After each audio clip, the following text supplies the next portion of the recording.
Well, if you look at what Bishop Kuka said, he says it's a work in progress. Let me follow my brother when he said about 1999. If you look at where we are today, it's like they started in 1999, laid the foundation. Some people came and took it to decking, and some people were trying to raise it to first floor, and some people came and knocked everything down. That's the situation where we are now. Everything has been knocked down. Nothing works. And I'm somebody who can say this exemplarily. I became a governor through the courts when President Obasanjo and Atiku were governors. I did not pay the court one error. I was sitting in my house in the office, and the court declared me winner. When a governor is not sued, it can happen in Nigeria today. When I was being impeached, the president sent people to come and intervene on my behalf. Ken Namani came begging house people not to impeach me. Today, the president impeaches the person. So that is the thing, so it's collapse. They were begging my house not to impeach me. And they were PDP. I was in Africa. And they were begging. President was calling me and said, Peter, are you okay? Even when I was impeached, President Obasanjo called me and said, are you okay? Are you safe? When I go back from the court, when court eventually declared me under Nduba, President Yaradua called my phone in London and said, congrats. I said, President, I can't come back because, if I come back, these people, he said, tell me the flight in which you're coming back. And I told him, when I came in the first time, military people came to receive me at the airport. I couldn't believe it. I took me straight to him. Now the president will ask me not to come back here again. So insane. Let's not talk about it. Let's talk about how we are going to rebuild it. It's collapsing.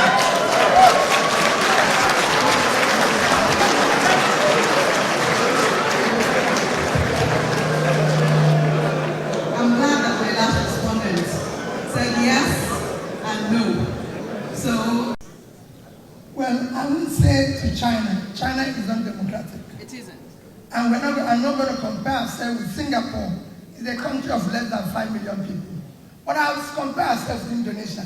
Indonesia is 280 million. And coincidentally, the country with the highest number of Muslims. We should look at their democracy. They have what we call proportional representative. That is what I've always championed and would do. You cannot have, let me even go back, no country in the past 3 years conducted election had less than 30% of registered voters participate in the election, and they held it.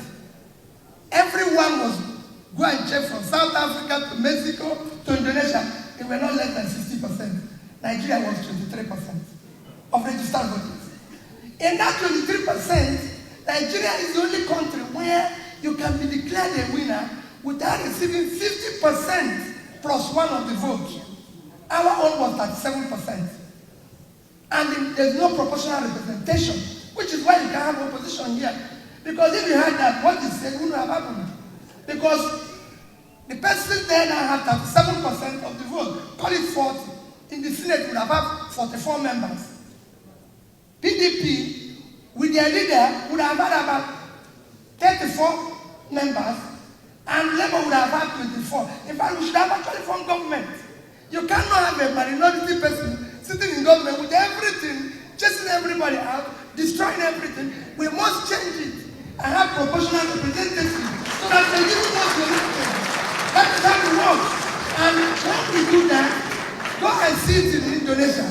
In Indonesia, the president's party is not the leading party in the parliament, but they have proportional representatives, which brings proper checks and balances. Like he said, it's the operators. That is why I said it's failing. His argument showed that it's failing. Because the operators now have failed it. That is when we go back, it is failing.